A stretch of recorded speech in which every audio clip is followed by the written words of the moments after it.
जय गुरुदेव। Good evening. प्रार्थना से शुरू करेंगे।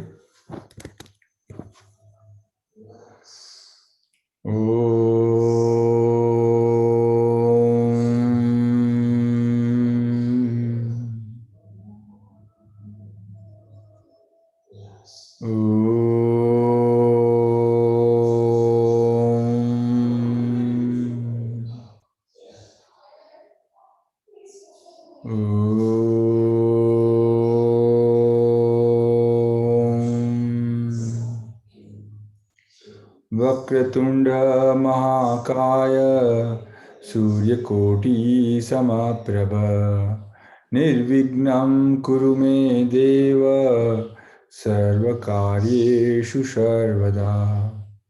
गुरुर्ब्रह्मा गुरुर्विष्णु गुरुदेवो महेश्वर गुरु साक्षात् परं ब्रह्मा तस्मै श्री गुरुवे नमः।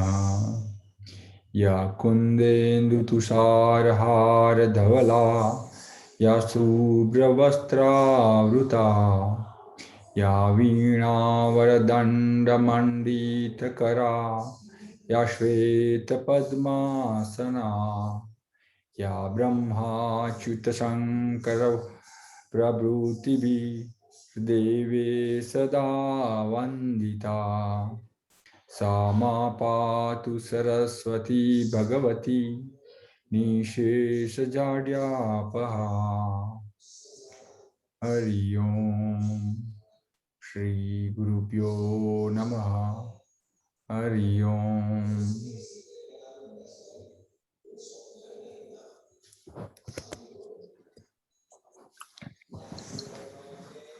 जय गुरुदेव।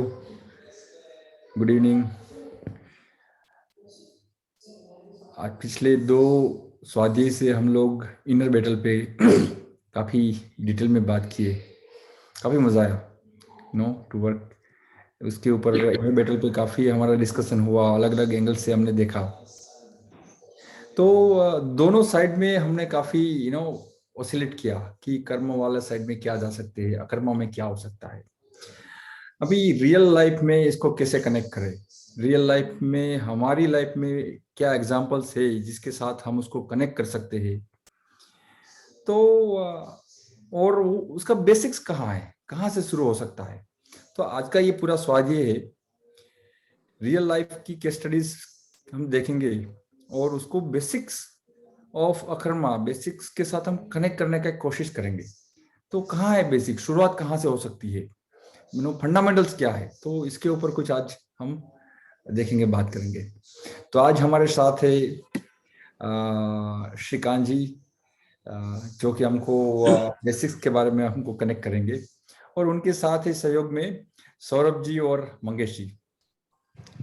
तो सौरभ जी और मंगेश जी आज एज ए पार्टिसिपेंट हमारे साथ है। वो अपनी रियल लाइफ की कुछ केस स्टडीज हमारे साथ शेयर करेंगे और देखते ये डिस्कशन आगे कहाँ और कैसे हम लेके जाते हैं। तो श्रीकांत जी, सौरभ जी और मंगेश जी, आपका खूब खूब स्वागत है। तो प्लीज मैं मंगेश जी को इनवाइट करता हूँ। मंगेश जी, आप डिवाइस सिटी के साथ काफी समय से जुड़े हुए हैं, आप विप्रो कंपनी में काम कर रहे हैं। तो आपकी लाइफ में ऐसे क्या इंसिडेंट्स है जो आप कर्मा या अकर्मा के साथ जोड़ सकते हैं और उसका क्या आपके हिसाब से आउटकम आया, तो आप ये सारे नॉलेज को कैसे कनेक्ट कर पाते हैं। तो थोड़ा आप कुछ शेयर करेंगे तो हमारे सारे स्वाध्यायी को कुछ उसमें से जानने को मिलेगा। Please Mangesh ji. यस, मेरी आवाज आ रही है? यस। ओके। तो डिवाइसिटी के साथ मैं बहुत टाइम से जुड़ा हुआ हूँ। उसके पहले मैं SSY में 2015 में आया हूँ। मैं जो इंसिडेंट आपको शेयर करना चाहता हूँ, वो इंसिडेंट मेरे SSY ज्वाइन होने से पहले भी है और एक इंसिडेंट मेरा GSS होने से पहले भी है। तो मैं 2 इंसिडेंट आज बताना चाहता हूँ। उसका एक बॉटम लाइन मैंने खुद एनालाइज करके कुछ बताया है, मतलब ये बनाया है। उसके इर्द गिर्द ही मुझे लगता है कि वो दो इंसिडेंट हो सकते हैं। ये लाइन ऐसा है कि you cannot plan anything because everything is very plan. तो ये एक लाइन है जो मैं निकालना चाहता हूँ इस दो इंसिडेंट के बारे में। एक इंसिडेंट है जो मुझे फिजिकली डैमेज हो सकता था, और दूसरा इंसिडेंट जो है वो मुझे मेंटली डैमेज कर सकता था। तो पहला इंसिडेंट मैं बताना चाहता हूँ कि जो फिजिकली मुझे डैमेज कर सकता था, गॉड ग्रेस हुआ नहीं वैसे, लेकिन वो इंसिडेंट ऐसा था कि उसमें, ये बात है 2015 के पहले की, 2013 की, सॉरी 2013 की। वो टाइम पे मैं मुंबई स्थित टाटा एआई इंश्योरेंस कंपनी में एज अ मैनेजर काम कर रहा था, और अच्छा खासा जॉब चल रहा था मेरा। लेकिन जो काम के टेंशन्स जो रहते हैं उसमें मैं हमेशा रहता था, घर में भी थोड़े से चल रहे थे। तो वो जो वर्क लाइफ बैलेंस है वो मैं थोड़ा सा कम, मतलब कर नहीं पा रहा था। इसका एक इंसिडेंट हुआ जो मेरे दिल पे बहुत गहरी तरह से स्थित हुआ है, जो मुझे फिजिकली डैमेज कर सकता था। ये इंसिडेंट ऐसा है कि वो इंसिडेंट अगर सत्य में उतरता तो मैं आज आपके सामने दिखाई भी नहीं देता, आपसे बात करने के लिए रहता भी नहीं। ऐसा इंसिडेंट है वो। तो मैं कांजूर मार्ग में, जो मुंबई में स्थित कांजूर मार्ग है, वहां पे मैं डोंबिवली में रहता हूँ, तो मैं आते जाते ट्रेन से ट्रैवल करता था। तो कांजूर मार्ग में मैं जब भी स्टेशन के इधर आया तो भीड़ थी, और मैंने सब डिसाइड कर लिया था कि घर जाने का तो आराम से जाएंगे। सब प्लान किया था कि अभी की ये ट्रेन छोड़ देते हैं और आराम से चढ़ेंगे। अभी आगे पीछे आने वाली ट्रेन जो है वो नजदीक वाली ट्रेन है, तो मुझे कम भीड़ मिलेगी उसमें। मैं आराम से चढ़ूंगा और मैं आराम से अपना ट्रैवल, मैंने ये पूरा सब डिजाइन करके रखा था। यानी मैंने पूरा प्लान मैंने डिजाइन करके रखा था, और मैं आराम से काम कर रहा था, कोई भी रश आवर नहीं था। और जैसे ही नई ट्रेन आई, एक नई ट्रेन मतलब नई ट्रेन आई, और वो टाइम पे कैसा था कि प्लेटफॉर्म और ट्रेन के बीच में बहुत बड़े गैप्स होते थे। तो और बारिश भी हो चुकी थी, तो पूरा प्लेटफॉर्म थोड़ा सा गीला था। तो मैंने जस्ट, मेरे मन में कुछ नहीं था कि जल्दी जल्दी पकड़ना है, जल्दी जल्दी जाना है, ऐसा कुछ नहीं था। मैं आराम से सब कुछ कर रहा था। तो मैंने उसका जो डंडा रहता है दरवाजे के इधर, वो मैंने पकड़ा, और जो पैर रखने की कोशिश की, वो पैर मेरा ट्रेन के अंदर गया ही नहीं, और ट्रेन निकल पड़ी। तो मेरे आगे सैक थी, मेरी बैग थी, और मैं घसीटते हुए ऑलमोस्ट 10 मीटर, या 10 मीटर में घसीटते हुए चला गया। और एक सर्टन सर्टन टाइम पे मेरे दिमाग में कुछ नहीं था, मेरे सामने पूरा ब्लैंक था। मुझे आज भी क्लियरली याद नहीं है कि क्या हुआ था एग्जैक्टली मेरे साथ। लेकिन वो घसीटते हुए मैं गया, और मैं लिटरली वो ट्रेन के साथ मैंने स्पीड पकड़ लिया था, और ट्रेन के नीचे में जाने वाला था, और उसके अंदर इतना बड़ा गैप था। तो मुझे आज भी याद नहीं, मेरे पीछे से किसी ने मेरे को पकड़ा, उठाया और बाजू में रखा। आज तक मुझे उस आदमी या कौन था वो मुझे पता नहीं है, किसने मुझे उठाया, मेरे को पानी दिया, मुझे आज भी याद नहीं है वो, उसका चेहरा अभी बिल्कुल याद नहीं है। और मैंने पानी पिया, शांत हुआ, और शांति से मैंने दूसरा ट्रेन पकड़ के आ गया। तो वो मुझे फिजिकली डैमेज, और ये पूरा डैमेज हो सकता था। और लोग मुझे सुनाई दे रहा था कि लोग मुझे बोल रहे थे कि छोड़ दो ट्रेन को, छोड़ दो ट्रेन को, लेकिन मेरे से हो नहीं रहा था, मैं छोड़ ही नहीं पा रहा था उस ट्रेन को। और अंदर वाले जो डिब्बे में जो लोग थे, वो बोल रहे थे कि भाई तू क्यों पकड़ के रखा है ट्रेन को, छोड़ दे। तो मुझे सिर्फ कुछ वर्डिंग याद है जो अभी आज भी मेरे दिमाग में होते हैं। लेकिन मुझे किसने पकड़ा, मुझे किसने बाजू में किया, आई डोंट नो एग्जैक्टली, कि मैं उसका चेहरा याद नहीं कर पाता। तो ये इंसिडेंट मेरे फिजिकल डैमेज के लिए हो सकता था। पूरा का पूरा प्लानिंग, ट्रैवल प्लान मैंने डिजाइन किया था कि भाई सब कुछ प्लान है, मैं आराम से करूंगा और मैं उसको एग्जीक्यूट आराम से कर सकता। लेकिन हुआ कुछ अलग ही। और उसके बाद मैंने जो ट्रेन आया वो एकदम शांति से नहीं, एकदम गड़बड़ी से पकड़ लिया कि भाई अभी निकलना है यहाँ से, ऐसा करके। तो ये एक पहला इंसिडेंट था। उसके बाद मैंने एसएसवाई ज्वाइन किया तो थोड़ा सा स्टेबिलिटी आ गया मेरे मन में। टेंशन्स वगैरह जो भी रहते थे मैं उसको उधर ही रखने की कोशिश करने लगा। दूसरा जो इंसिडेंट है ये 2016 वाला इंसिडेंट है। तो ये 2016 में जब भी मैं विप्रो के पहले, मतलब मेरा विप्रो का ज्वाइनिंग फॉर्मेलिटीज हो रहा था, उसके पहले मैंने एक जॉब छोड़ा था और मैं विप्रो का ज्वाइनिंग फॉर्मेलिटीज कंप्लीट करने वाला था। तो उसके बाद मैंने, मेरे पास एक पूरा मेरे ओरिजिनल सर्टिफिकेट्स है, मेरे जो 15 और 16 इयर्स का जो एक्सपीरियंस है उसमें ओरिजिनल सर्टिफिकेट्स है, सब कुछ है उसमें। तो वो मेरे एक बैग में था और फोल्डर में था। और मैं ट्रैवल कर रहा था फ्रॉम परेल टू डोंबिवली, क्योंकि मैं डोंबिवली परेल में गया था कि वो सारे सर्टिफिकेशंस का, ओरिजिनल सर्टिफिकेट्स का स्कैन करके मुझे सबमिट करने का था विप्रो में। तो वो मैं ट्रेन में आके बैठा, खाली थी ट्रेन, मैं बैठ गया था, बैठने के लिए जगह मिली थी और एकदम निश्चिंत था कि भाई अभी मेरा काम मैं दूसरे दिन सब सबमिट कर दूंगा और मुझे विप्रो में जॉब मिल जाएगा, फिर अच्छा खासा सब कुछ चालू चालू हो जाएगा। उस भ्रम में था, उस सपनों में ही था। और मैंने बैग ऊपर रखा था और कुर्ला आने तक मैं देख रहा था कि ऊपर है कि नहीं बैग। लेकिन कुर्ला आने से पहले बैग गायब हो गई और मैं सडनली उतर गया, मैं ढूंढने लगा बैग और मैं उतर गया, कुर्ला स्टेशन में उतर गया। मैं पुलिस के पास गया, पुलिस ने कुछ सुना नहीं, लेकिन विद इन 10 मिनट मैंने करियर डिसाइड कर दिया कि मेरा पूरा ओरिजिनल सर्टिफिकेट जाएगा अभी, अभी उसको रिट्रीव करने के लिए बहुत टाइम जाएगा। दूसरे दिन मुझे सबमिट करना है, ज्वाइनिंग फॉर्मेलिटीज कंप्लीट करनी है। मैंने 10 मिनट में सोच लिया कि भाई अभी करियर खत्म, अभी कुछ करना नहीं है मुझे, अभी खेती करेंगे या गांव जाएंगे, कुछ भी। वो 10 मिनट के अंदर मैंने सोच लिया। फिर मैंने ऐसे ही सोच लिया कि चलो इधर उधर ढूंढते हैं। तो नजदीक के ब्रिज के ऊपर मैं चढ़ गया कि चलो इधर जाके ढूंढते।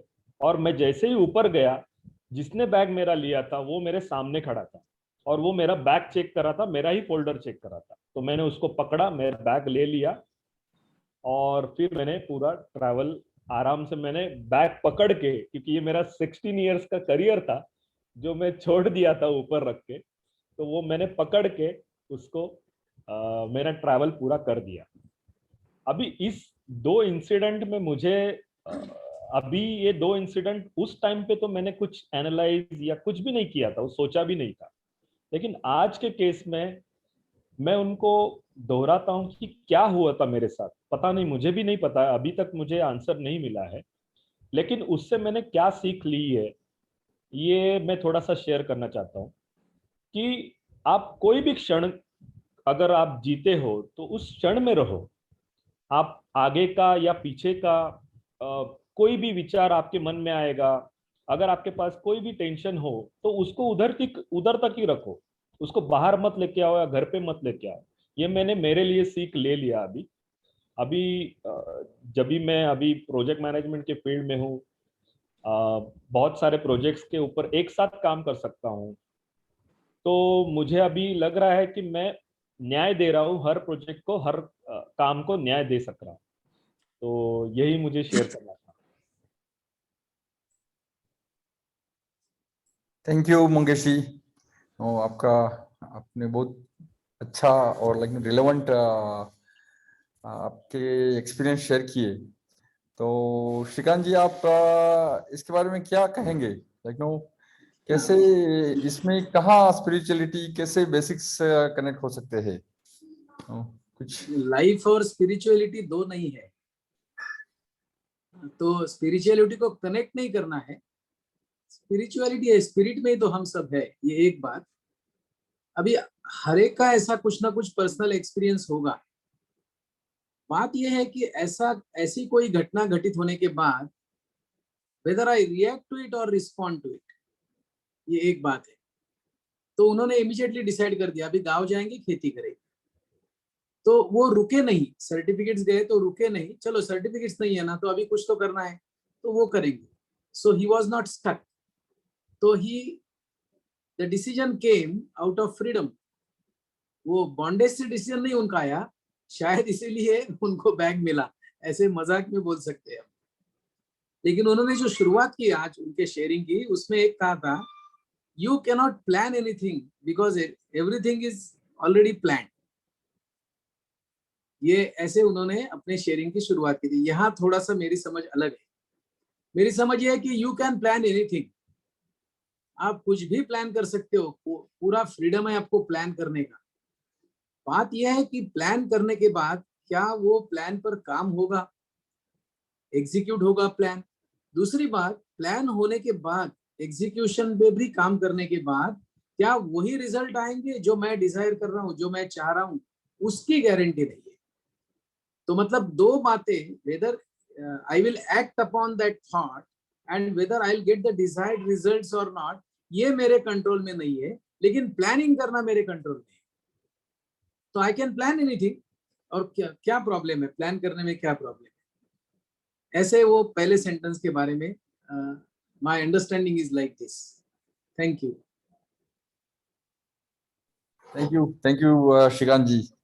तो मतलब प्लानिंग भी हम को करना चाहिए और नहीं करना चाहिए, नहीं कर सकते हैं. कर सकते हैं. कर सकते हैं. तो ये चाहिए वाला खेल नहीं है. हाँ, मतलब करना चाहिए ऐसा कुछ नहीं है. चाहिए कुछ नहीं चाहिए, वो आप में से होने वाला है. अगर प्लानिंग की जरूरत है तो प्लानिंग होगा, और विदाउट प्लानिंग भी काम हो जाते हैं. बराबर है, बराबर. Thank you. लेकिन प्लानिंग करूँ ना तो थोड़ा मेरा ईगो को अच्छा लगता है, सेटिस्फाई होता है. अरे मैंने प्लान किया इसलिए हुआ. और यही ट्रैप है. आप में से प्लान हुआ, ये समझ आ गई, then we may call it a wisdom कि through this body mind instrument planning happened and I got the results. और आई गॉट द रिजल्ट्स में भी गड़बड़ है, रिजल्ट्स आ गए. रिजल्ट्स आ गए. बराबर. Thank you. Thank you. ये मंगेश जी ने जो एक इंसिडेंट शेयर किया ना कि उनकी सर्टिफिकेट खो गए थे, तो उससे मुझे एक अपना इंसिडेंट याद आ गया. तो बीच में थोड़ा सा एक 2 मिनट लेके बता देता हूँ. मैं एक बार दुबई में काम करने के लिए गया था. ऐसे सॉफ्टवेयर प्रोफेशन में हूँ तो काम के लिए गया.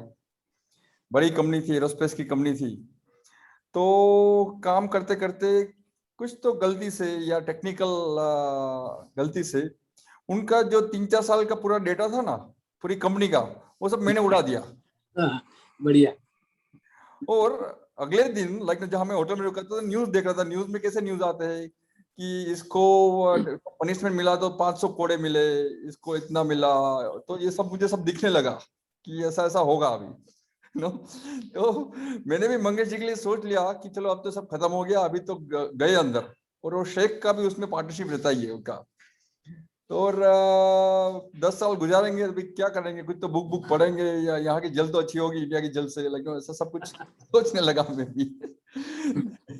बट फॉर्चुनेटली उस दिन क्या था कि एक फ्रांस से हमारी टीम का एक दूसरा बंदा आया था पार्टनर का, और वो इंफ्रास्ट्रक्चर का एक्सपर्ट था कि उसने 2 घंटे में जो डिलीटेड फाइल थी उसको भी रिकवर कर लिया.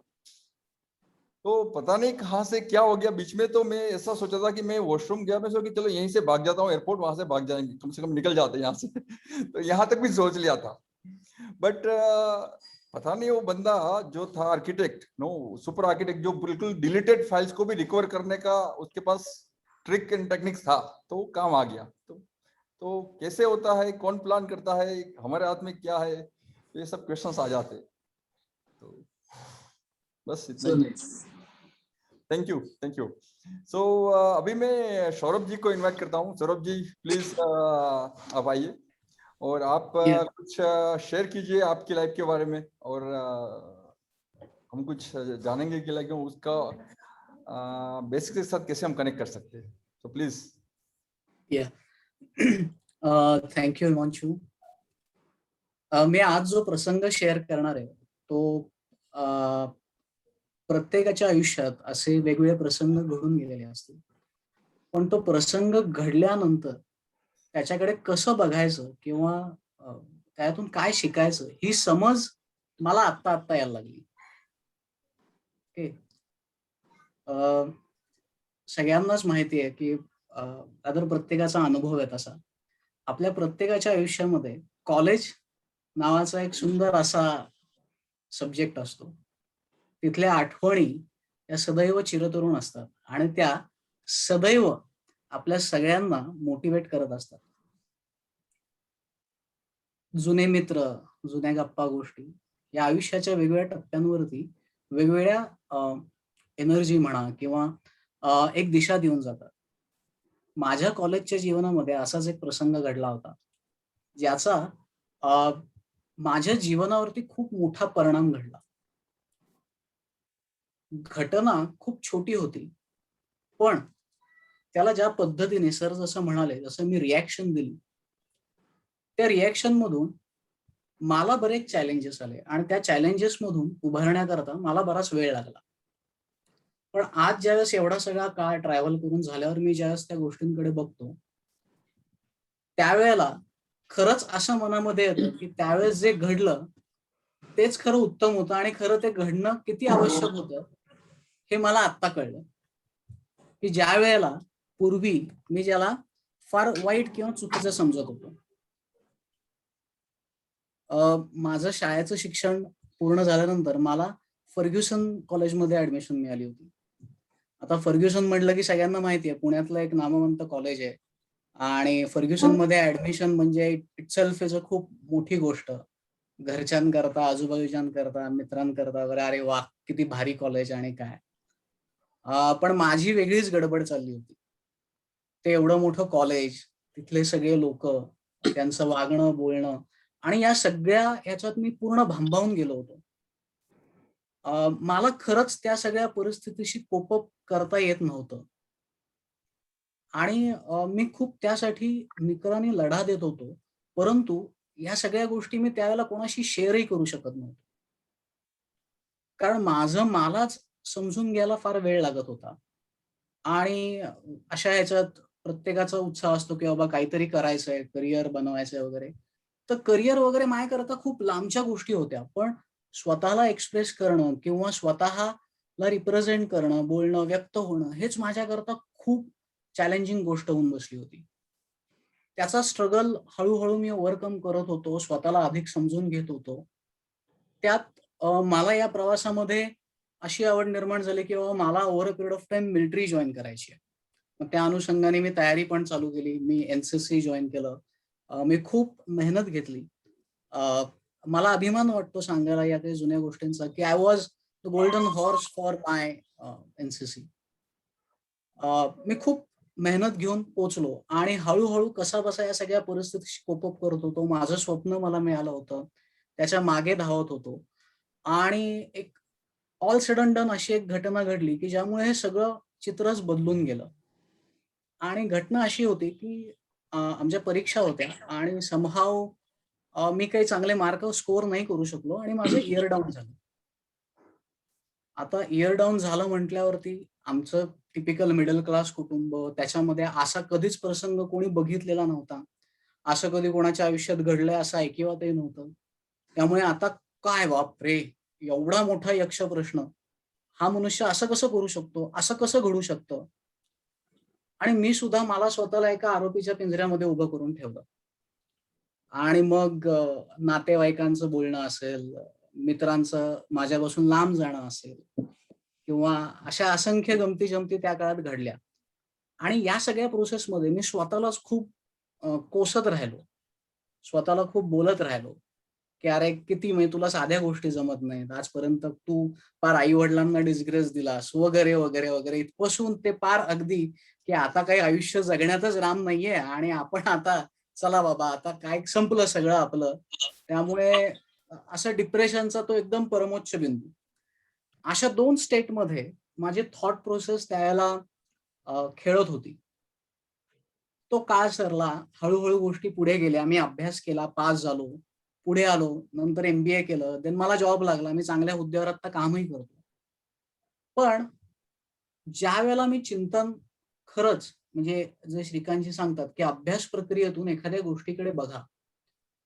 असं ज्यावेळेला मी माझ्या आयुष्यातल्या या शल्ल्याकडे बघायला लागलो. हे एक शल्य होता माझ्या मनामध्ये, की अरे असं कसं म्हणजे इम्पॉसिबल, होऊच शकलं नाही पाहिजे असं कधी. आणि असं ज्या वेळेला मी त्या घटनेचा आणि त्या सगळ्या गोष्टींचा अभ्यास करायला लागलो, तर माझ्या लक्षात आलं की जर तसं घडलं नसतं तर काय झालं असतं, असा मी विचार केला. आणि मग मी पुढे एक्स्ट्रापोलेट करत गेलो की काय काय प्रसंग घडले असते पुढे.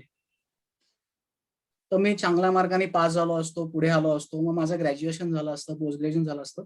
पण या सगळ्या प्रोसेसमध्ये ज्या वेळेला मी मार्केटमध्ये आलो असतो ना, तो काळ होता साधारण 2008 आणि 2009चा, तर 9-10चा काळ होता. ज्या वेळेला लेहमन ब्रदर नुकतंच कोसळलं होतं, अमेरिकेची इकॉनॉमी कोलॅप्स झाली होती, त्यामुळे इंडियन इकॉनॉमी खूप मोठ्या रिसेशनमध्ये होती.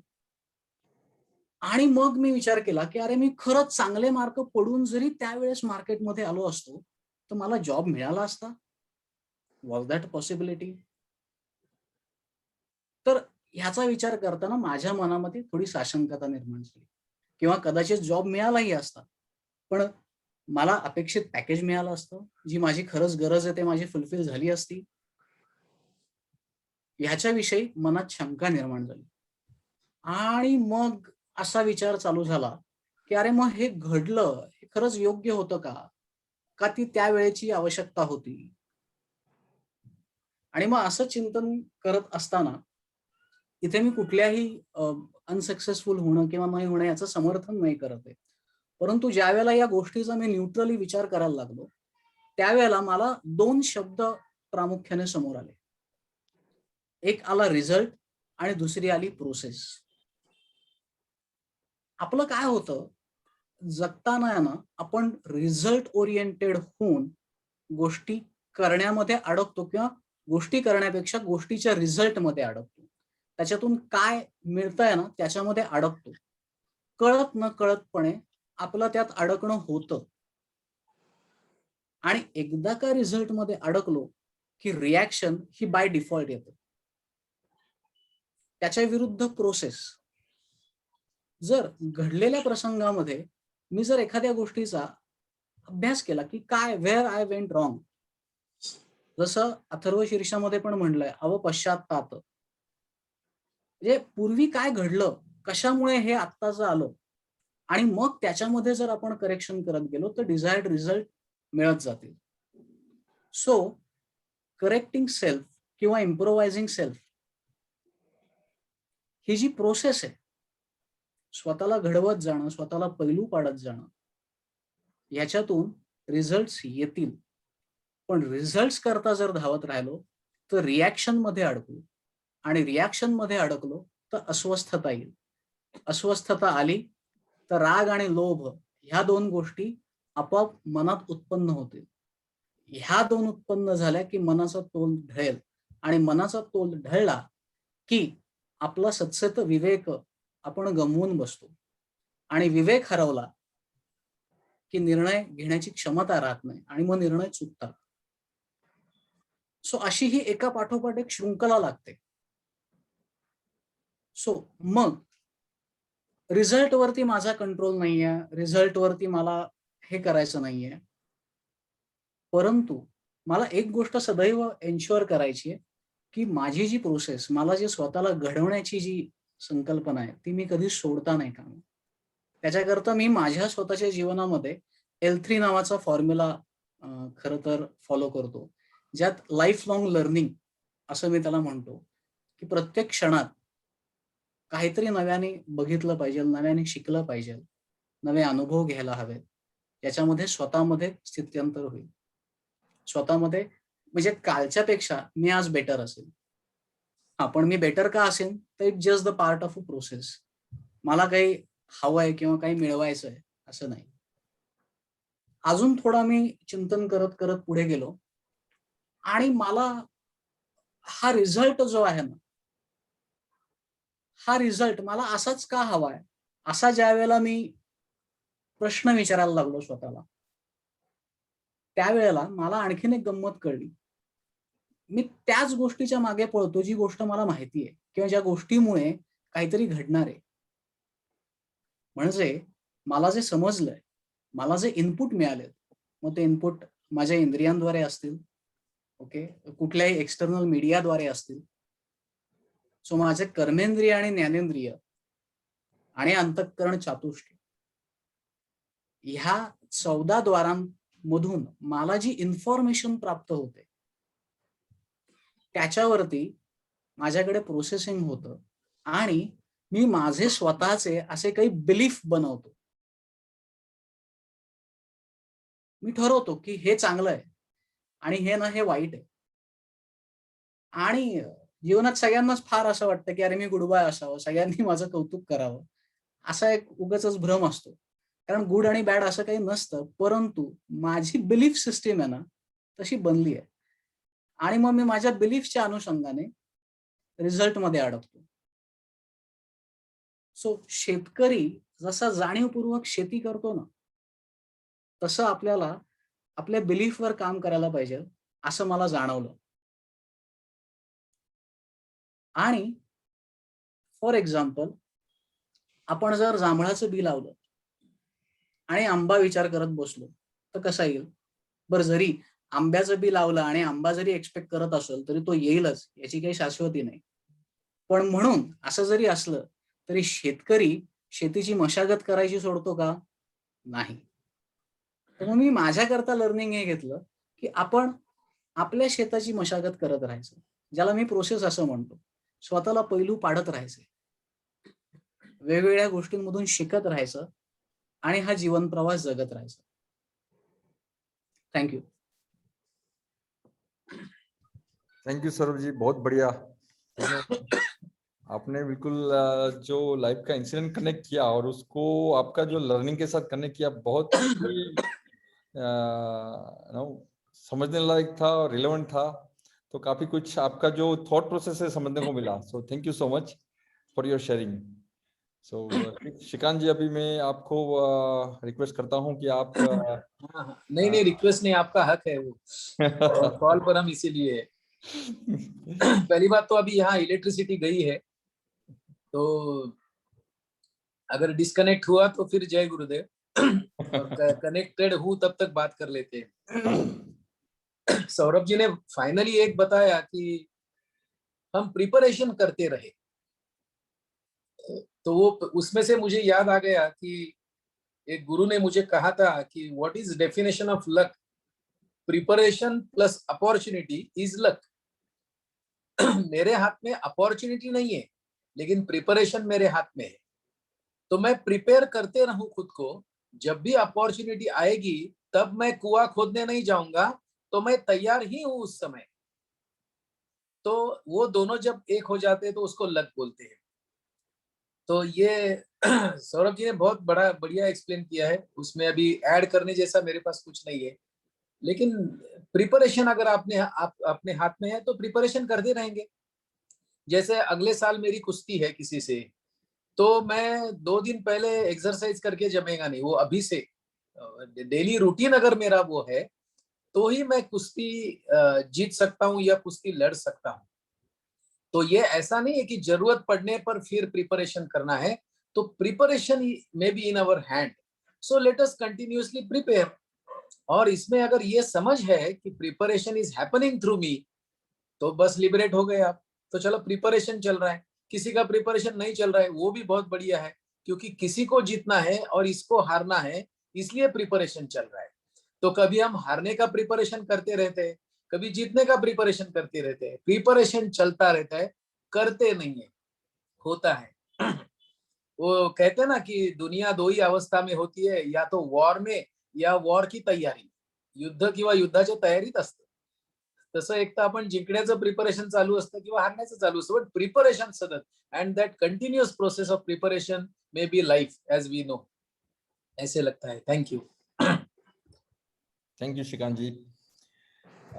श्रीकांत जी, मंगेश जी ने और सौरभ जी ने तो अपना शेयरिंग किया उनके लाइफ के इंसिडेंट्स। क्या आपके जीवन के भी कुछ इंसिडेंट्स है जिसको आप रिवाइंड करके देख सकते हैं और उसको ऑब्जर्व कर सकते हैं और हमारे साथ कुछ शेयर कर सकते हैं? तो अगले 2 साल ये कॉल कंटिन्यू रखना पड़ेगा, इतने इंसिडेंट्स है। तो खाना पीना यही मंगाना पड़ेगा, कहीं जाना नहीं है किसी ने। लेकिन अभी ताजा इंसिडेंट्स है। चलो एक पिछला इंसिडेंस पहले बता देता हूँ।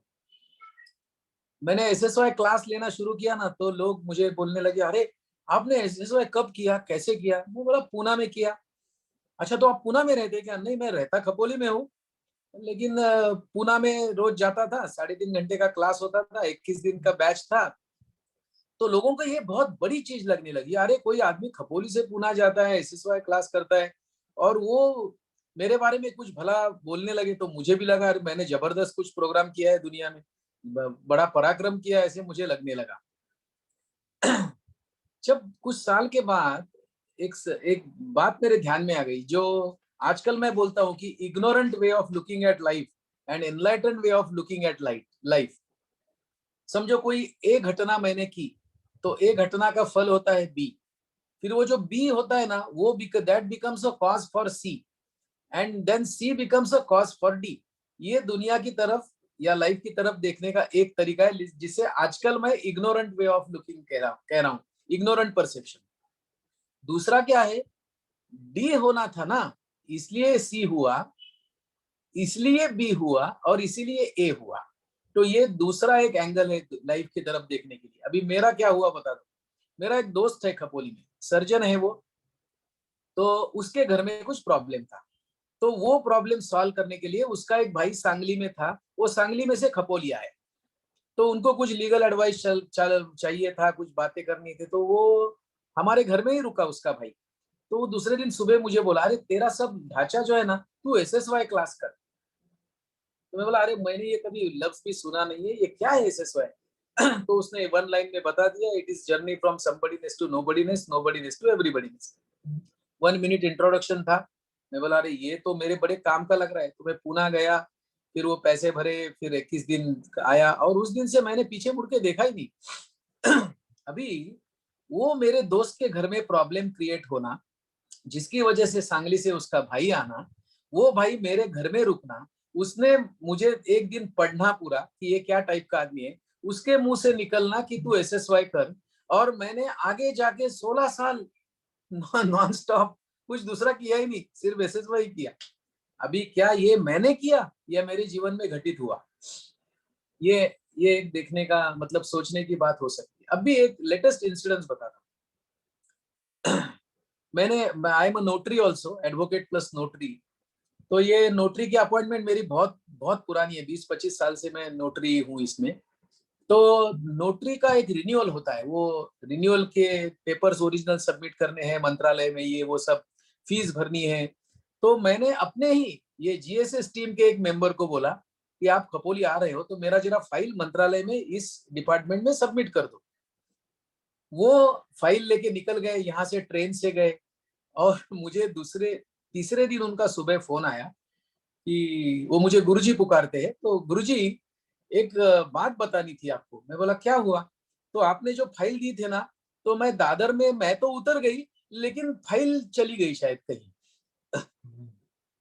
मैं बोला, ऐसा है क्या? चलो फिर क्या करते हैं, अभी ये नोटरी का काम छोड़ देते हैं, बहुत साल किया है, अभी जाने दो, दूसरा कुछ करेंगे। तो नहीं नहीं, आगे का बताना है ना मुझे।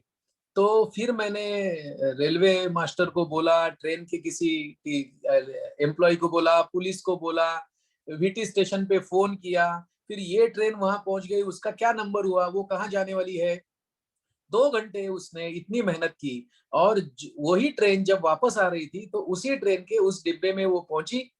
उसमें बहुत सारी लेडीज थी, उनको बताया, ये मेरा कार्ड है, मैं गवर्नमेंट एम्प्लॉय हूँ, ऐसा ऐसा मेरा एक फाइल था, ये गुम हो गया, आपको मिला तो मुझे बताना।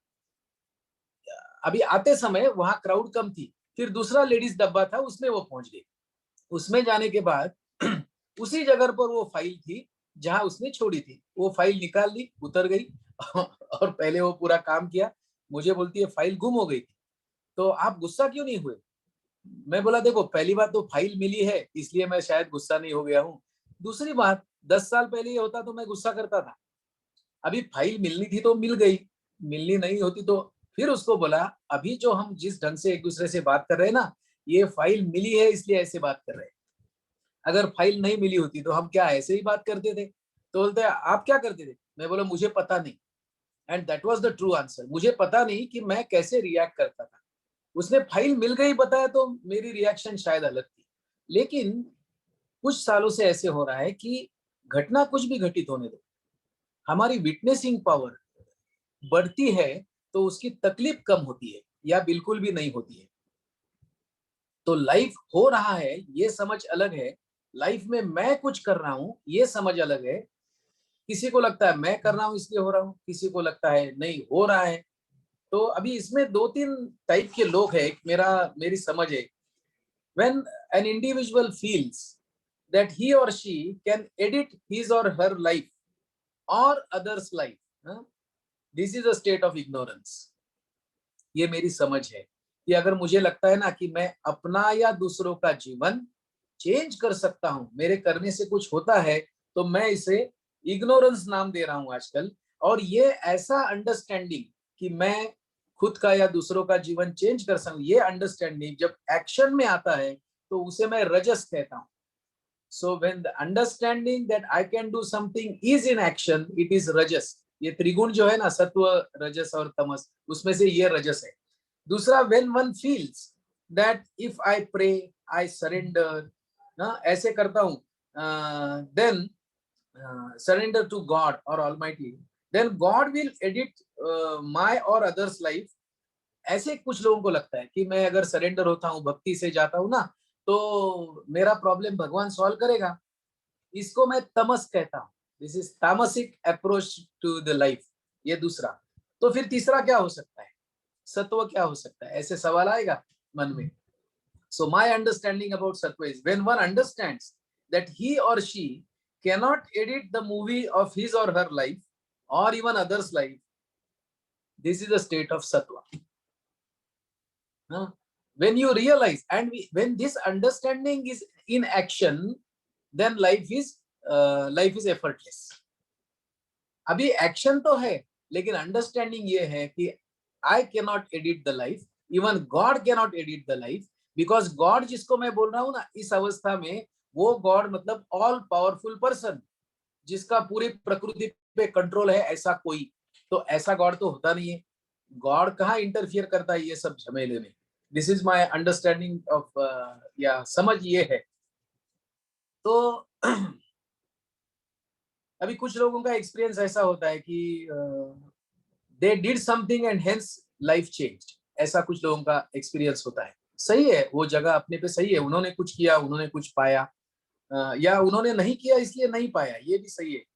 फिर दूसरा टाइप क्या होता है कि मैंने भक्ति की, मैंने प्रार्थना की, मैंने पूजा की, इसलिए भगवान ने मेरा लाइफ चेंज किया। नहीं तो मेरा एक्चुअली होरोस्कोप में तो ये लिखा था, माझ्या पत्रिकेमध्ये असा योग होता बरं का, पण माझ्या भक्तीमुळे, पूजे अर्चेमुळे, यज्ञ यागामुळे माझं बदललं, सगळं चांगलं झालं। ये दूसरा अंडरस्टैंडिंग है। लेकिन ये दोनों से भी परे तीसरा अंडरस्टैंडिंग एक है, मेरा लाइफ कौन एडिट कर सकता है। Let us go to the basics. जिसने मेरा लाइफ बनाया उसका ही कंट्रोल हो सकता है मेरे लाइफ को एडिट करने। तो किसने बनाया, तो ऐसा कोई व्यक्ति तो है नहीं जिसने मुझे बनाया, तो हम उसको नाम देते हैं सोर्स। क्या, जिससे सब कुछ निकला है वो, मैं भी उसमें से ही निकला हूं। तो अगर सोर्स चाहे तो मेरा लाइफ एडिट हो सकता है, ऐसी मेरी समझ है। तो जब कर्म वाला होता है ना, वो कुछ कर्म करता है और लाइफ चेंज होता है, तो उसको लगता है देखो मेरे करने से हुआ। भक्ति वाला जब कुछ करता है और उसमें कुछ चेंज आता है, तो उसको लेकर देखे मैंने भगवान को पुकारा और मेरे भगवान ने मेरा प्रॉब्लम सॉल्व किया। तो मेरा भगवान ऐसा कुछ है नहीं एक्चुअली, ये तो धारणा ही है। तो when one understands that no doubt life is editable CD, but who can edit? It is the creator who can edit, not because of me doing something, whether karma or bhakti or ज्ञान can edit the life. ये अभी मेरी आज की समझ ये है, कल चेंज हो सकती है क्योंकि life is continuously changing. Thank you. Thank you Shrikant ji. तो श्रीकांत जी, एक मूवी आपने देखा होगा, ओम शांति ओम, उसमें एक डायलॉग है कि अगर किसी चीज को दिल से चाहो तो पूरी कायनात उससे तुमसे मिलाने की कोशिश में लग जाती है। बराबर। तो ये क्या मतलब वो चाह, तो सवाल समझ गया आप, राइट? हाँ समझ गया। अभी क्या हो गया, फॉर्चुनेटली मैंने वो मूवी देखा है, वो शाहरुख खान का मूवी है। अभी उसको क्या होता है, वो एक हीरोइन से प्यार हो जाता है और वो हीरोइन को चाहने लगता है। अभी देखो वो क्या बोल रहा है, मैसेज क्या है, अगर दिल से चाहो ना तो मिलता है। तो दिल से तो सभी चाहते हैं, सबको कहाँ मिलता है। और शाहरुख खान को भी उस मूवी में उस जन्म में नहीं मिलता है, अगले जन्म में मिलता है। मतलब अभी अगले जन्म तक आप वेट करने को तैयार है तो कोई प्रॉब्लम नहीं। चलो इस जन्म में चाहते रहेंगे, अगले जन्म में मिल जाएगा। तो अगले जन्म में क्या याद है आपको कि मैंने इसको ही चाहा था, वो तो मूवी में बताया है कि इसी को उसने चाहा था। हकीकत में मुझे तो मेरा पुराना जन्म याद नहीं है, कुछ था ये भी पता नहीं है। तो ये कंसेप्ट है, किसी चीज को अगर दिल से चाहो तो पूरी कायनात उसे आपके लिए जुटाने की कोशिश में लग जाती है। ये कंसेप्ट है, ये ट्रुथ नहीं हो सकता। ये कुछ लोगों के लिए अनुभव हो सकता है, कुछ लोगों के लिए नहीं हो सकता है। क्योंकि मैंने भी अपने कॉलेज डेज में बहुत कुछ चाहा था, कहाँ मिला, आपने भी चाहा होगा। तो अब मेरा इशारा आप समझ गए। तो ये चाहने की बातें हैं, चाहने वाले चाहते रहेंगे, जिनको मिलता है वो मिलते रहेगा, तो लाइफ गोज ऑन। तो मेरे चाहने से होता है, ये ईगो को बहुत पसंद आता है, कब, जब वैसा हुआ तो। और नहीं होता है तो वो बोलता है अरे नसीब में नहीं था, नहीं नहीं वो ना वो ऐसी थी, अच्छा हो गया उससे मेरी शादी नहीं हो गई। अरे तेरी शादी नहीं हो गई तो वो ऐसी हो गई। ये दिस इज फेवरेबल इंटरप्रिटेशन है। ये ऐसा मन काम करता है और कुछ। Thank you. Thank you Shrikant ji. तो श्रीकांत जी, ये क्या इस चीज को लॉ ऑफ अट्रैक्शन के साथ भी जोड़ सकते हैं? क्योंकि जो चाहना है वही तो लॉ ऑफ अट्रैक्शन है। तो मतलब लॉ ऑफ अट्रैक्शन का होना या नहीं होना वो सबके लिए शायद इक्विवेलेंट नहीं है क्या? किसी लोगों का लॉ ऑफ अट्रैक्शन वर्क करता है, किसी का नहीं करता है, क्या ये हम इसमें पहली बात ना, what is law of attraction, ये हम थोड़ा क्लियर समझे तो और मजा आएगा। सी, कोई आई डिजायर समथिंग, मेरे मन में कोई इच्छा है, तो मैं क्या बोलता हूं, अगर दिलो जान से चाहूंगा ना तो हो जाएगा। हाँ, तो पहली बात, कोई भी इच्छा इसलिए आती है क्योंकि मेरा आनंद मुझ में नहीं है, ऐसे लगता है किसी चीज में है या किसी व्यक्ति में है या किसी जगह में है। हाँ, घर में भी एसी लगा के माथेरान महाबलेश्वर हो सकता है, लेकिन माथेरान महाबलेश्वर पे ही माथेरान महाबलेश्वर है, ये एक अलग बात है। ये एग्जैक्ट एग्जाम्पल शायद अप्लाई नहीं होगा, लेकिन चाहत ही इसलिए पैदा होती है कि sense of incompleteness. But when you realise that you are a complete package, तो चाह ही निर्माण नहीं होती है, और चाह नहीं है तो फिर चाहना किसका। हाँ, दूसरी बात यह है कि कभी कभी मैं चाहता हूं और वही हो जाता है, तो मुझे लगता है मेरे चाहने से हुआ। मैं चाहता हूं लेकिन वो नहीं होता है, वो होता ही नहीं है, तो मुझे क्या लगेगा तब? तो क्या मैंने अंदर से ये चाहा था? क्योंकि ये मन पर काम करने वाले फिर क्या बताते हैं, तुम्हारे सबकॉन्शियस में ना निगेटिविटी थी, कॉन्शियस माइंड ने पॉजिटिव होल्ड किया था लेकिन अंदर निगेटिव था, इसलिए नहीं हुआ। So all this Mantra works on level of mind. और आप शंकराचार्य जी को पढ़ो, कुछ भी पढ़ो, मैं मन नहीं हूं, मैं बुद्धि नहीं हूं, मैं शरीर नहीं हूं। जब आप आत्म स्टेट में रहते हैं ना, तो जो चाहे वो होता है, लेकिन आप वही चाहते हो जो अस्तित्व को चाहिए, फिर इंडिविजुअल चाह खत्म हो जाती है। तो मन ये बहुत छोटी है, पूरे लाइफ का अगर पंचकोश के नजरिए से देखा जाए तो ये 20% है टोटल पर्सनालिटी का। अन्नमय कोश है, मनोमय कोश है, प्राणमय कोश, विज्ञानमय, आनंदमय कोश। तो ये 20% पे पूरा लाइफ का डिसीजन नहीं हो सकता। और सिगमंड फ्राइड से जो भी अपने यहाँ आया है, ये साइकोलॉजी आया है, ये they talk only about mind, they don't go to the being level. और यहाँ योग शास्त्र में पतंजलि कहो या कोई भी अष्टावक्र कहो, इसमें बीइंग पर काम किया जाता है या बीइंग के बारे में कुछ बताया जाता है। सो क्या है, मेरे हाथ में अगर हीरा है ना, तो सॉरी कांच का टुकड़ा है ना, और उसको मैं हीरा समझता हूँ, तो मैं उसको कभी छोड़ूंगा नहीं। तो साइकोलॉजी, ये साइकोथेरेपी, ये जब तक मुझे हीरा लगता है ना तो मैं छोड़ूंगा नहीं। लेकिन जब असली हीरा हाथ में लगता है ना, तो कांच का टुकड़ा छोड़ना नहीं पड़ता है, छूट जाता है। तो जिसको एक बार बीइंग की पावर चल गई, आत्मशक्ति टैप हो गई ना, तो उसे ये मन बिन की बातें बहुत बचकानी लगने लगती है, उसके आगे वो निकल जाता है। क्योंकि पूरी ड्युअलिटी मन से पैदा होती है। और सारे प्रॉब्लम्स मन के कारण है। और जब when you transcend the mind, you are in a state of being आत्मन, तो वहां प्रॉब्लम स्टेट है ही नहीं।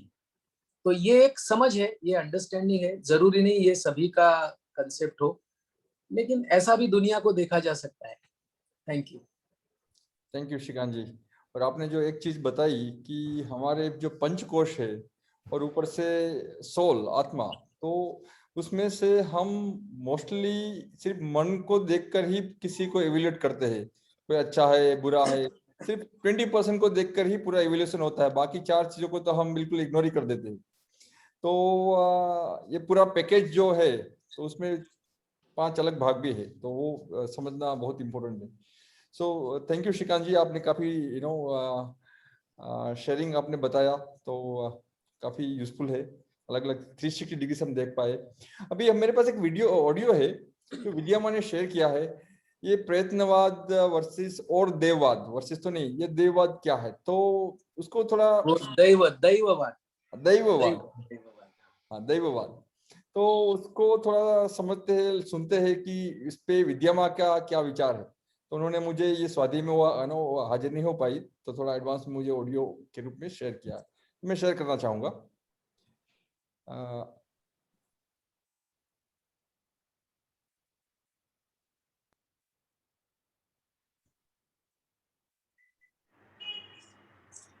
नमस्कार. प्रयत्नवाद की दैववाद याबद्दल माझं चिंतन. मित्रांनो, वयाच्या 16व्या वर्षी शिवराय स्वराज्य स्थापनेची शपथ घेतात. त्या दृष्टीने नियोजन करतात.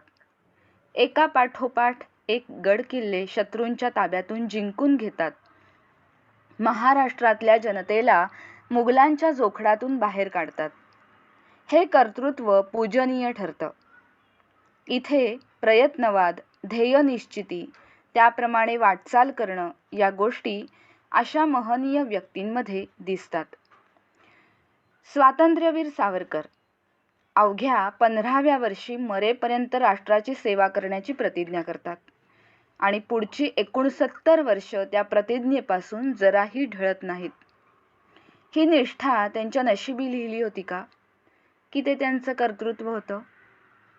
तीच गोष्ट स्वामी विवेकानंदांची. अशी मोठ्या मोठ्या ध्येयांनी प्रेरित होऊन त्यावर हुकूम वाटचाल करणाऱ्या थोर महापुरुषांची चरित्र अभ्यासली की केल्याने होत आहे रे ही गोष्ट अधोरेखित होते. मग हा दैववाद काय आहे आणि तो प्रयत्नवादाच्या विरोधी आहे का? दैववाद म्हणजे सगळं काही येणाऱ्या काळावर सोपवणं, जीवनात कोणतंही ध्येय न ठरवणं, समोर येईल ते विहित काम करत राहणं. मग हा प्रयत्नवाद श्रेष्ठ की दैववाद श्रेष्ठ असा प्रश्न सामान्य बुद्धीला पडतो. आणि मग ध्येय असावं की नसावं, आपल्या भविष्याबाबत, आपल्या आयुष्यातल्या विविध विषयांबाबत काही ठरवावं की न ठरवावं. दैववाद स्वीकारला तर किम कर्तव्य मोडता येते का? प्रयत्नवाद स्वीकारला तर कर्तृत्व भावना जागृत होते का? मुळात दैववाद स्वीकारायचा की प्रयत्नवाद स्वीकारायचा हे स्वातंत्र्य तरी माणसाला आहे का, की तेही त्याच्या हातात नाही, असे काही प्रश्न या दैववादाबद्दल मनामध्ये येतात. दैववाद आणि प्रयत्नवाद या दोन्हींचाही पुरस्कार करणारी माणसं आपल्या अवतीभोवती आढळतात. आणि असे काही 2 मतप्रवाह असतात याचा मागमूसही नसलेली देखील माणसं आपल्या पाहण्यात येतात. शिल्पकार एखादं शिल्प बनवण्याच्या आधी त्याच्या मनात त्या शिल्पाचा आकार, उंची, त्या शिल्पाचा रंग, आकृती, थोडक्यात पूर्ण आराखडा तयार असतो. ते शिल्प अगदी मनातल्या शिल्पासारखं होतं म्हणजे आधी ते शिल्पकाराच्या मनात तयार होतं आणि तसंच ते प्रत्यक्षात अवतरतं. या लॉजिकचा वापर केला तर आपल्या आयुष्याचं शिल्प कसं घडेल याचा आराखडा नक्कीच कुठेतरी असला पाहिजे. हा आराखडा शोधून काढताना माणसाने अनेक शास्त्रांचा आधार घेतला असावा. जसं की तो आराखडा आपल्या गुणसूत्रांमध्ये मिळू शकतो. तो आराखडा ज्योतिषशास्त्रानुसार आपल्या जन्मपत्रिकेत मिळू शकतो.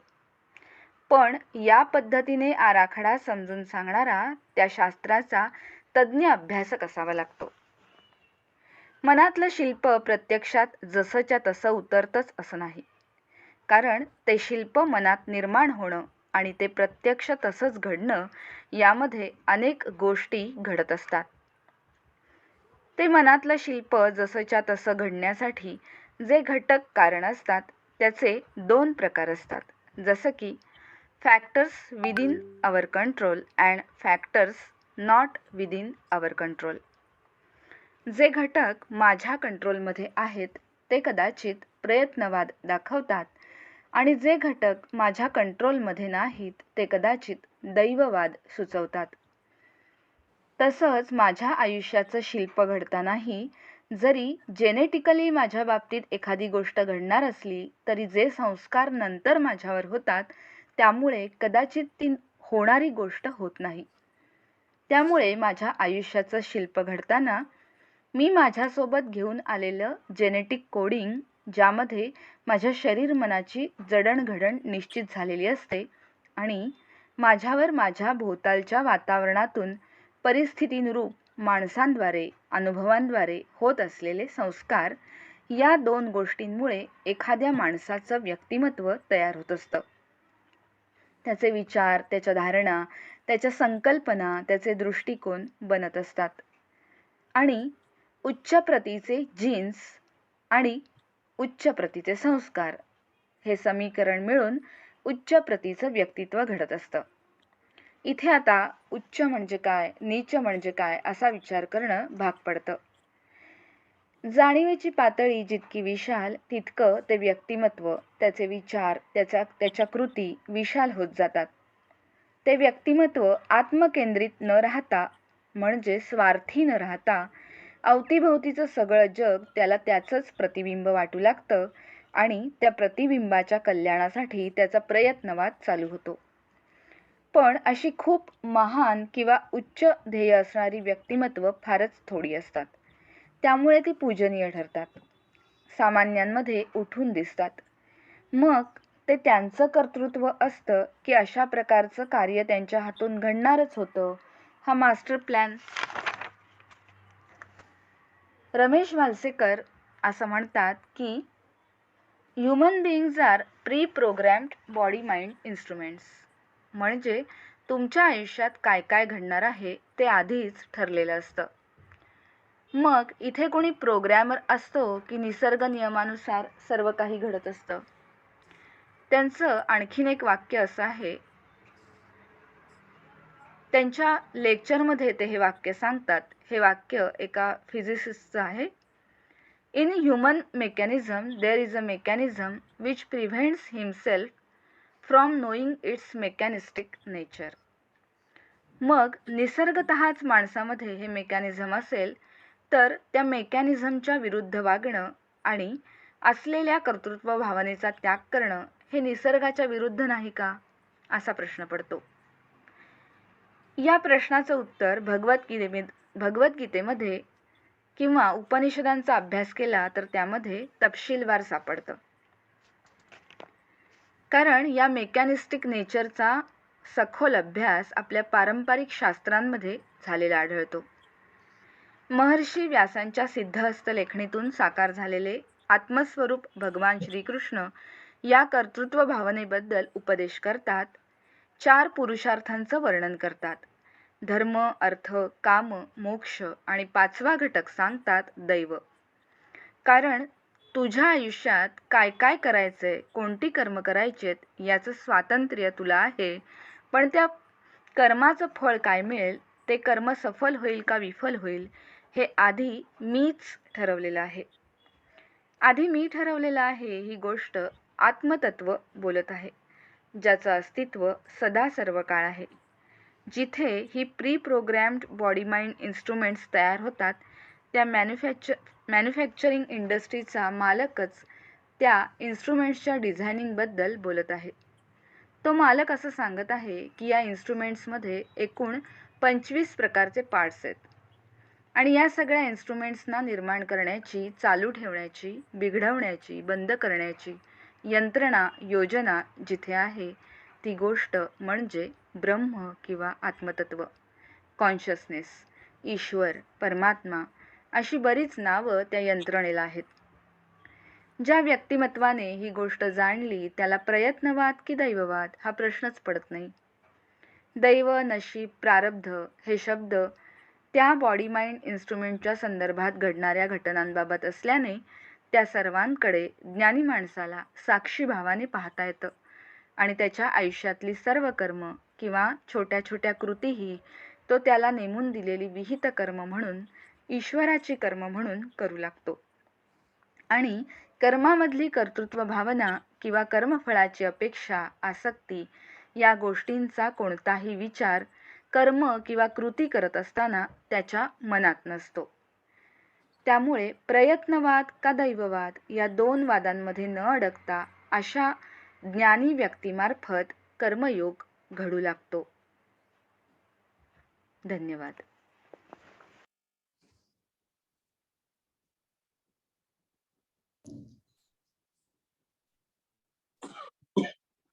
विद्या माँ ने काफी अच्छे से दोनों पहलुओं को समझाया और अलग अलग एंगल से समझाया, एग्जाम्पल के साथ समझाया. तो थैंक यू विद्या माँ. हिमांशु जी, जी. ये सुनते हुए मेरे मन में एक ख्याल आया, एक एग्जाम्पल आ रहा है, कुछ शेयर कर सकता हूँ? हाँ हाँ बिल्कुल. अपने पास और 5 मिनट है, उसके बाद हम क्वेश्चन आंसर पे जाएंगे.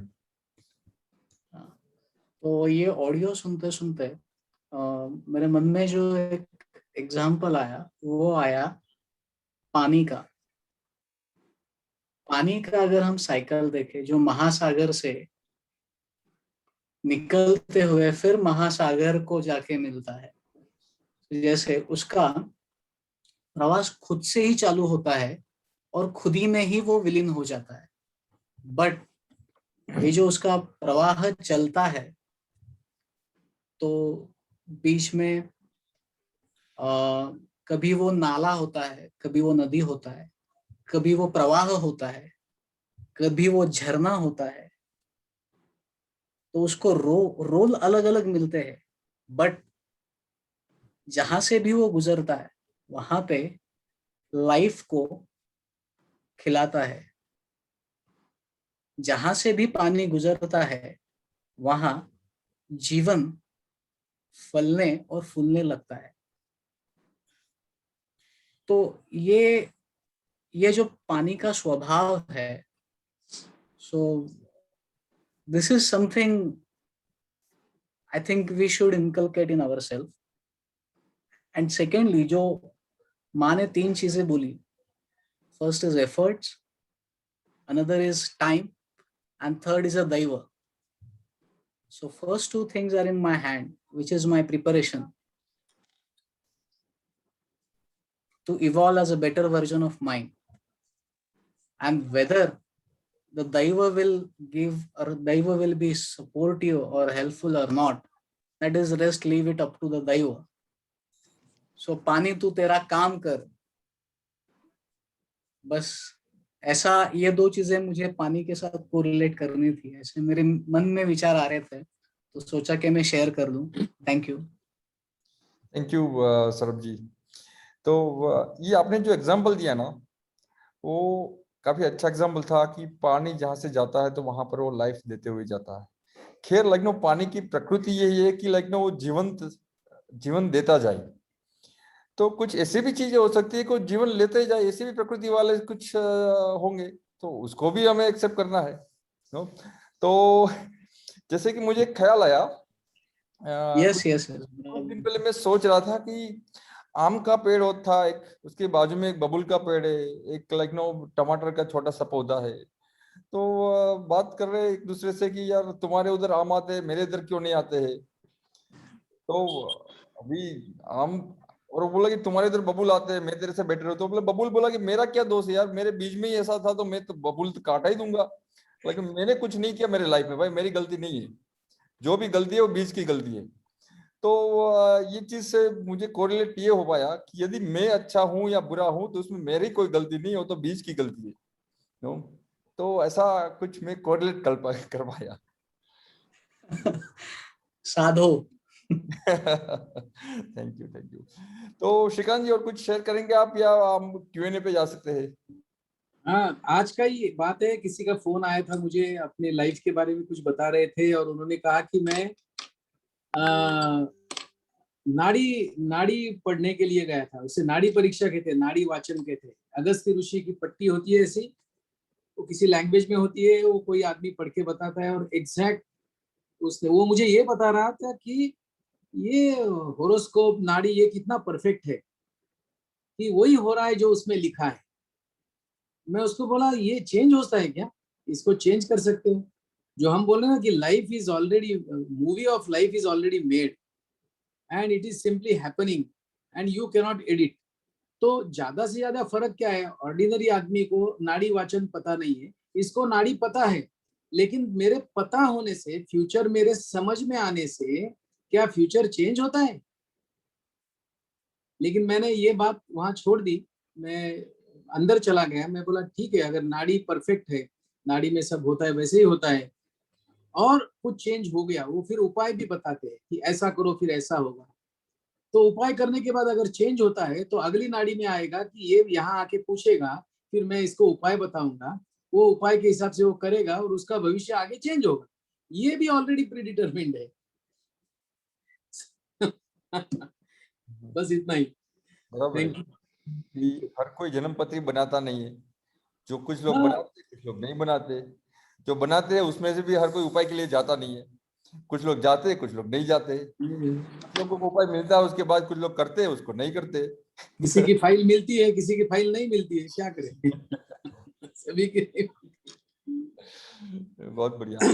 तो अभी ऑडियंस में से इसके आपके कुछ क्वेश्चंस है तो आप शेयर कीजिए। मैंने सबको अनम्यूट किया है, तो आप अपने आप को अनम्यूट करके आपके क्वेश्चंस या कुछ आपके शेयरिंग्स आप शेयर कर सकते हैं।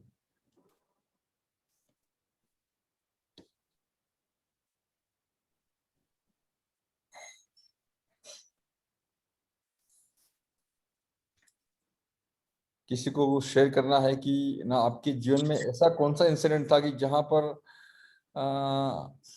अकर्म, मतलब आपने कोई एफर्ट नहीं किया और चीजें सही से, मतलब सही से या एफर्टलेसली हुई। नो तो वैसा भी कुछ है जो आप कनेक्ट करना चाहते हैं तो वो भी शेयर कर सकते हैं।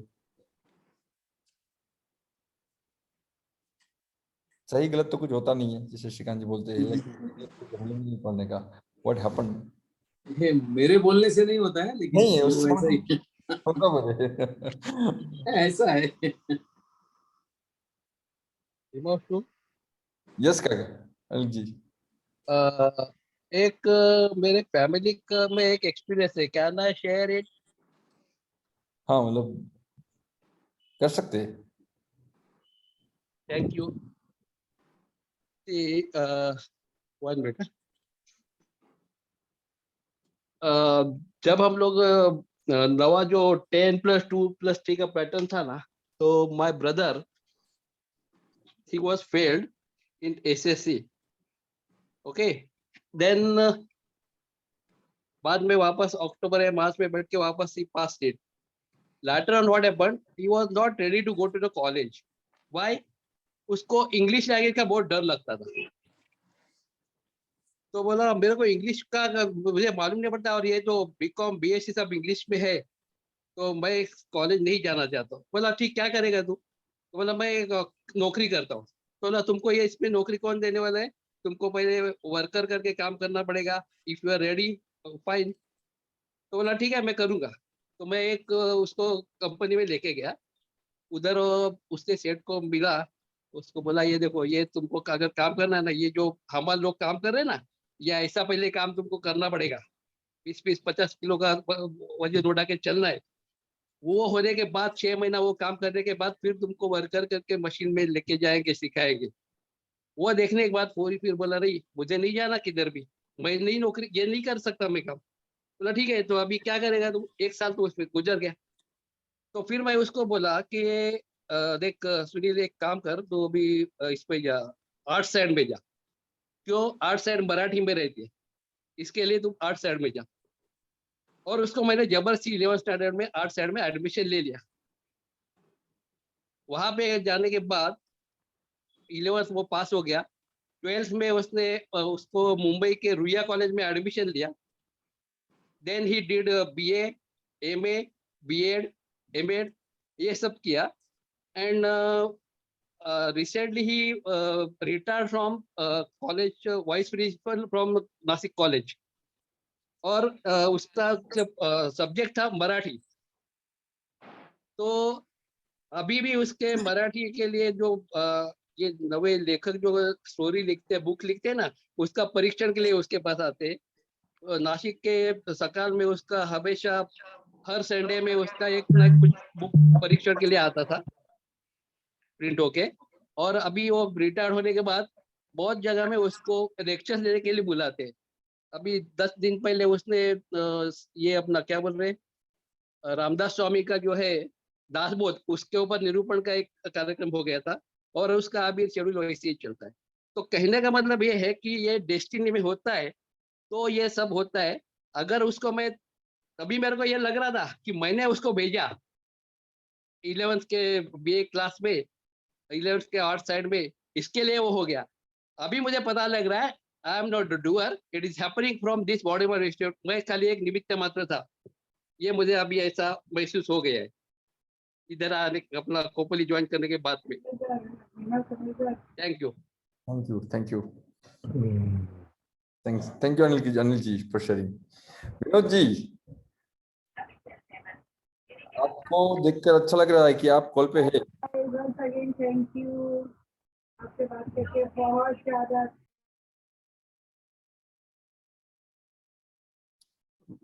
विनोद जी, आप कुछ शेयर कर रहे हैं? Sorry sir, no no. Okay. तो ये अनिल जी, आपने जो इंसिडेंट बनाया तो मेरे दिमाग में चल रहा था कि ये ABCD या DCBA, तो नो D को होना था इसलिए C हुआ, C को होना था B हुआ, लेकिन इसलिए आपने उसको वहां पर वो कारखाने में उसको दिखाने लेके गए कि ऐसी बोरियां उठानी पड़ेगी। या ये इसमें ये था कि ये सब उसकी डेस्टिनी थी। ये मैं दावे के साथ कह सकता हूँ बिकॉज मैं उसके बाद में जो एस्ट्रोलॉजी में भी स्टडी किया है, तो बाद में मुझे ये सब पता लगा। तभी तो मुझे लग रहा था कि इसका कुछ तो भला होना चाहिए, इसके लिए मैंने किया था। और तभी मेरी समझ थी कि ये मैं खुद कर रहा हूँ, आई एम द डूअर। लेकिन ये सब होने के बाद फिर मेरे को एक एक जैसे मालूम पड़ गया कि ये तो गलत था। मैं कुछ नहीं कर रहा, ये खाली मेरा बॉडी माइंड का इंस्ट्रूमेंट का काम हो रहा था मेरी तरफ से, और कुछ नहीं था।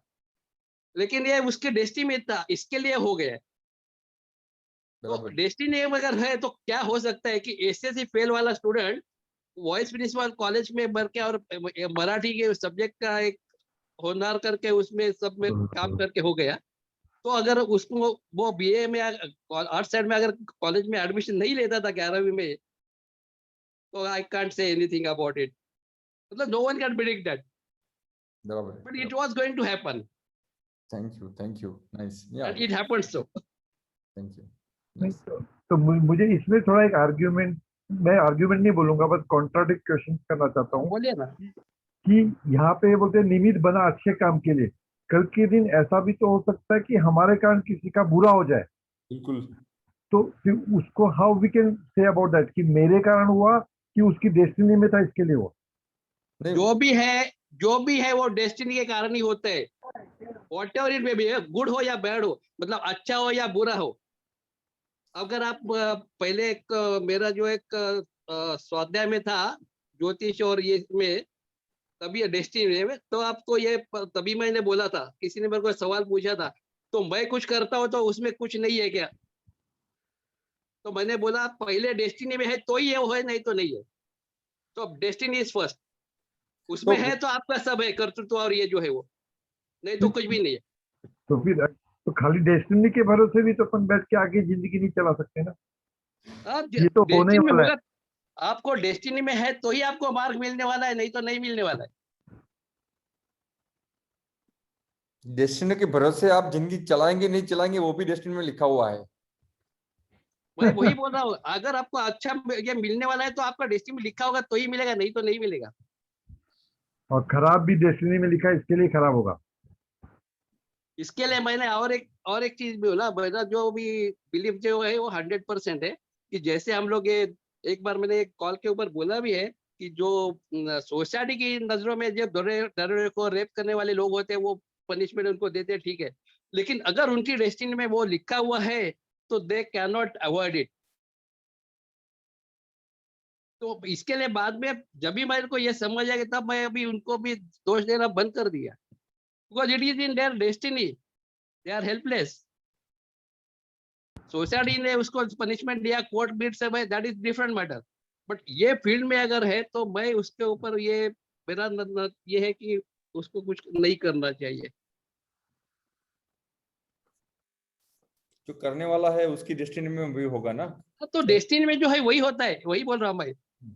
नहीं मतलब जज की डेस्टिनी में भी होगा कि इसको पनिशमेंट होगा देना ना, है, तो करना चाहिए। होगा ना, नहीं वही तो बोल रहा हूँ मैं। मेरे हाथ में नहीं है।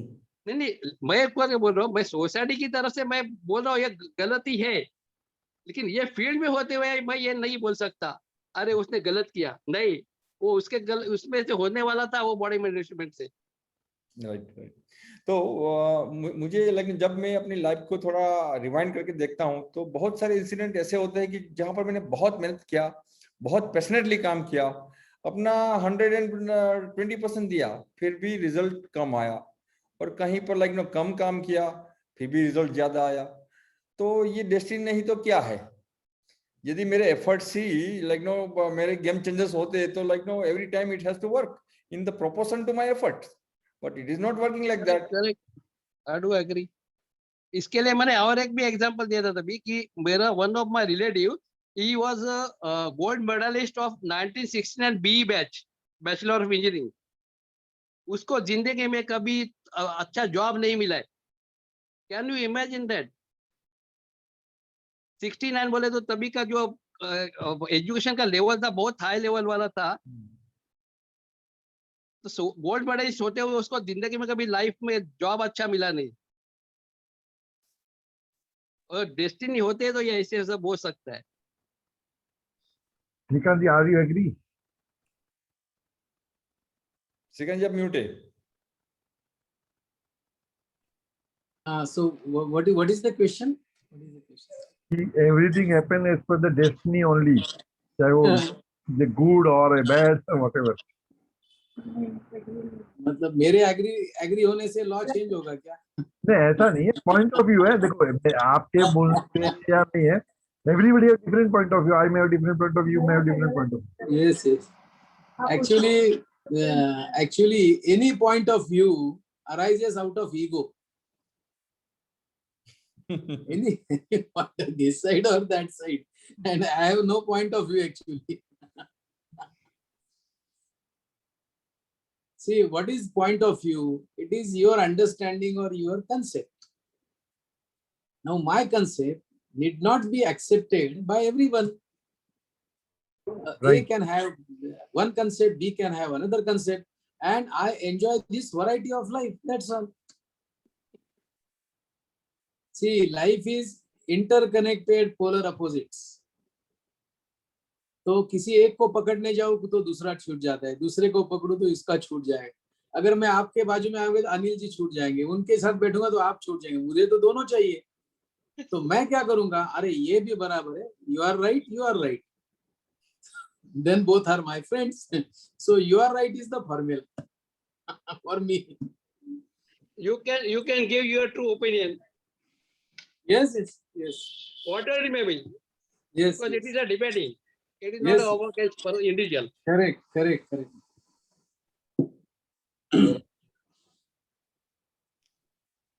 Thank you, Kishore ji.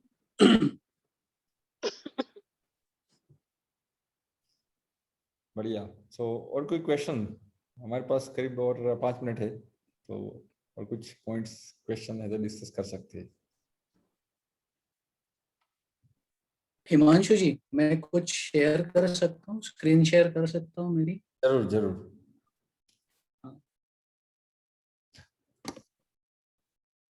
तो डेस्टिनी मेरे हाथ में है नहीं है, आई डोंट नो क्या है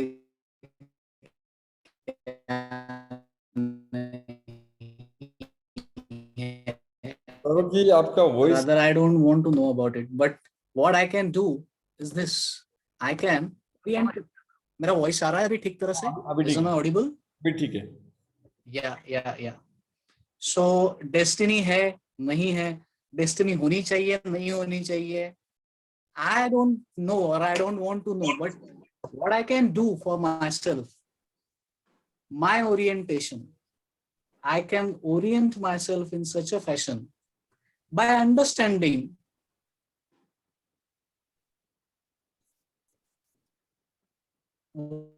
what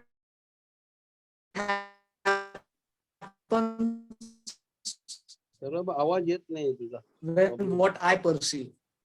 When I perceive a particular result, I indulge into a reaction. And when I perceive, आता येतोय का आवाज माझा? आता है ना? आता येतोय. Yes, go ahead. हाँ. So when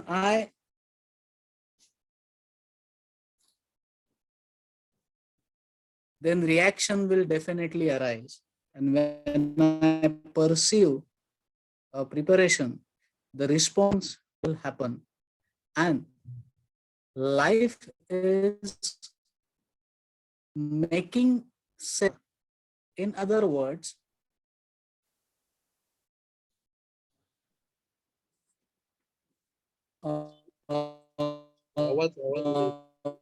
when we say responsibility, so life is all about making ourselves able to respond.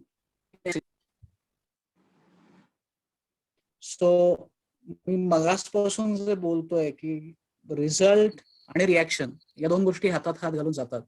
आता येतोय अनिलजी माझा आवाज? हा येतोय. So result and reaction will go hand in hand, and preparation and my ability to respond will go hand in hand. The more I am able परत गेलं. the more diligently or more efficiently I can able to respond. ठीक है.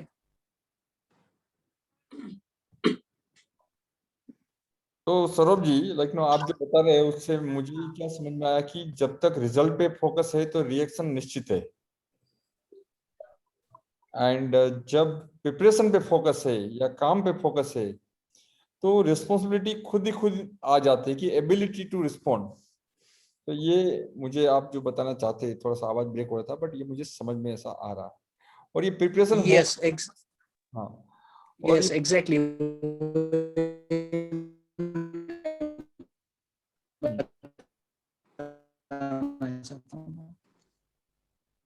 आप कुछ पूछ रहे हैं? आवाज ब्रेक हो गया. आप कुछ पूछ रहे थे? Ability to respond, ability to respond, responsibility को मैं ऐसा ब्रेक करता है, ability to respond. So do I have the ability to respond और not? That is in my seat. Like no, that is nothing to do with me again, कि whether I can take certain responsibility or I cannot take. No, कुछ लोग react कर पाते हैं, कुछ लोग react मतलब रिस्पॉन्स दे पाते हैं, कुछ लोग रिस्पॉन्स नहीं दे पाते हैं.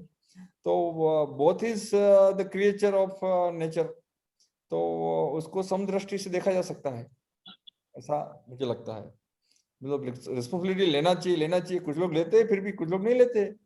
ये दोनों ही तरीके के लोग. नहीं, यहाँ मैं कुछ चीजें लेने की बात नहीं कर रहा हूँ, ना ही मैं लेने की बात कर रहा हूँ, ना ही देने की बात कर रहा हूँ. मैं यह बात ये कर रहा हूँ कि मराठीमध्ये याला एक खूप छान शब्द आहे, तारतम्य. ओके. सो माझ्यामध्ये ते तारतम्य म्हणा,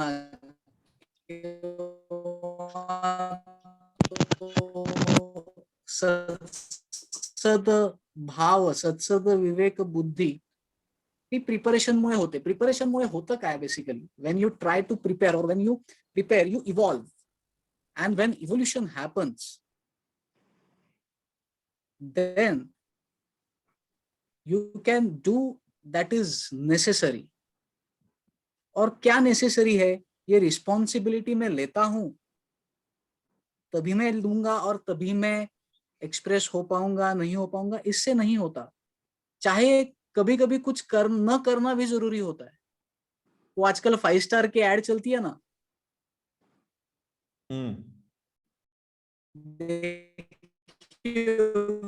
कई लोगों ने, तो वो ग्रैंड मदर जो है, वो बूढ़ी आंटी जो जाके कहती है थैंक्स बेटा तूने हेल्प नहीं की। तो कभी कभी ऐसा भी हो जाता है, सो इट हैपेंस।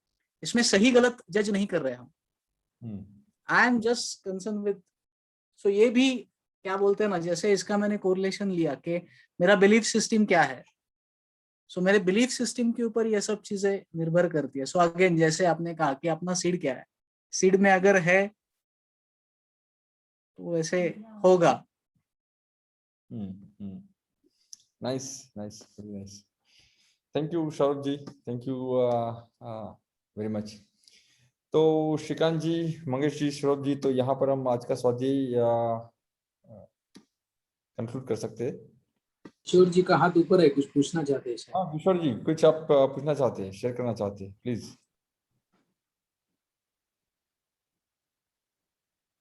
किशोर जी।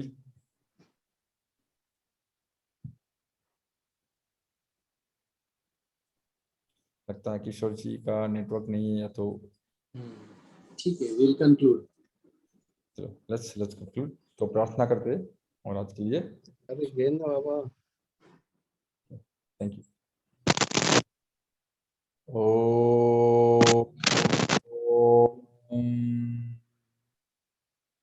असतो मा सद्गमय तमसो मा ज्योतिर्गमय मृत्योर्मामृतं गमय।